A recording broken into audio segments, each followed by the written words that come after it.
இன்று வித்தியாசமான ஒரு தலைப்பு. அதாவது மனித உணர்வுகளுக்கும் நோய்களுக்கும் சம்மந்தம் இருக்குன்றதுக்கான ஒரு 2-3 உதாரணங்களை சொல்கிறேன். இப்போ பரவலாக நம்ம கேள்விப்பட்டுருக்கோம் இல்லையா, சிறிய வயசுலேயே 52-54 வயசுலேயே ஹார்ட் அட்டாக்லாம் வருது, அதுவும் குறிப்பாக ஆண்களுக்கு வருதுன்றாங்க இல்லையா. இப்போ நான் அதுக்கு என்ன உதாரணம் சொல்கிறேன்னா, இப்போ போன மாதம் டெஸ்ட் எடுத்திருக்காங்க, ஹார்ட் அட்டாக்கு வர்றதுக்கான வாய்ப்பில்லை, எல்லாம் நார்மலாக இருக்குது, நீங்கள் பயப்பட தேவையில்லைன்னு ஒரு ரிப்போர்ட்டு, மெடிக்கல் ரிப்போர்ட்டு வருது. ஆனால் அதுக்கு அடுத்த மாதமே திடீர்னு ஒரு அதிர்ச்சியான செய்தி, ரொம்ப ஸ்ட்ரெஸ்ஃபுல்லான ஒரு சூழலில் பார்த்திங்கன்னா அவங்களுக்கு ஹார்ட் அட்டாக் வருது. அப்போ ஹார்ட் அட்டாக் வர்றதுக்கு வாய்ப்பு இல்லைன்னு சொன்ன ரிப்போர்ட் உள்ளவங்களுக்கே ஹார்ட் அட்டாக் வருதுன்னா அது இந்த உணர்வுகள் சம்மந்தமாக சொல்கிறேன் கேளுங்க. இப்போ நம்ம ஒரு பயப்படுறோம், பதட்டமாக இருக்குன்னா அட்ரினல் அப்படின்ற ஒரு ஹார்மோன் கிட்னிக்கு மேலே இருக்கிற ஒரு சுரப்பி. ஆனால் இது நேரடியாக இதயத்தை படபடப்பை உருவாக்கி இதய அடப்பு மட்டும் இல்லைங்க, பால்பிட்டேஷன்ஸு, இதய நோய்க்கு ஒத்த அறிகுறிகளும் வரும், சிலருக்கு ஹார்ட் அட்டாக் கூட வரும்.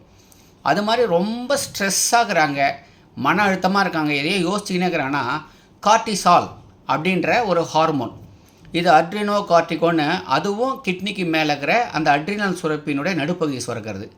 இதை கூட ஏன் இப்போ பொதுமக்களுக்கு சொல்கிறேன்னா, மெடிக்கல் ரெக்கார்டு படி எல்லாம் இருக்குது, அது ராங்காக இருக்குது, இவங்களுக்கெல்லாம் ஹார்ட்டெல்லாம் பாதிக்குன்னு சொல்லி கூட அவங்களுக்கெல்லாம் எதுவும் வர்றதில்லை.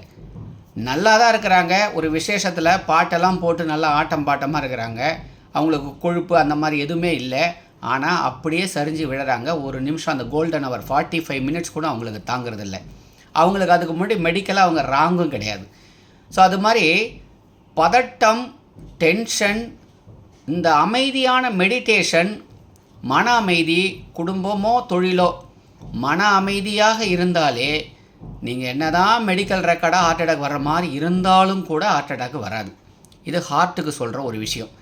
இந்த சர்க்கரை ரத்த அழுத்தம் கூட பாருங்கள், டெஸ்ட் பண்ணால் ரொம்ப டென்ஷனாக ஸ்ட்ரெஸ்ஸாக இருந்து நீங்கள் போய் பார்த்தீங்கன்னா பிபி சுகரெல்லாம் அதிகமாக தான் இருக்கும். டாக்டர் பிபி செக் பண்ண போகிறாருன்னு சொல்லியே நம்ம பார்க்கும்போது சில கஸ்டமருக்கு பார்த்திங்கன்னா திடுக்குன்னு ஒரு 20-30 பாயிண்ட் ஜாஸ்தி காட்டும். கொஞ்சம் நேரம் ரிலாக்ஸ் பண்ணிவிட்டு கொஞ்சம் பார்த்தாங்கன்னா 20-30 கம்மியாக காட்டுது.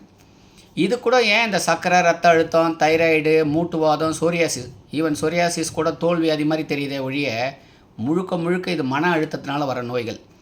மொத்தத்தில் நம்ம வாழ்க்கை முறை, அதாவது லைஃப் ஸ்டைல், அதை நம்ம சரி பண்ணி நம்மளுடைய உணர்வுகளில் 8 உணர்வுகள் சொல்கிறாங்க.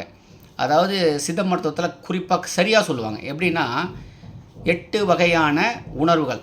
அது என்ன தெரியுங்களா?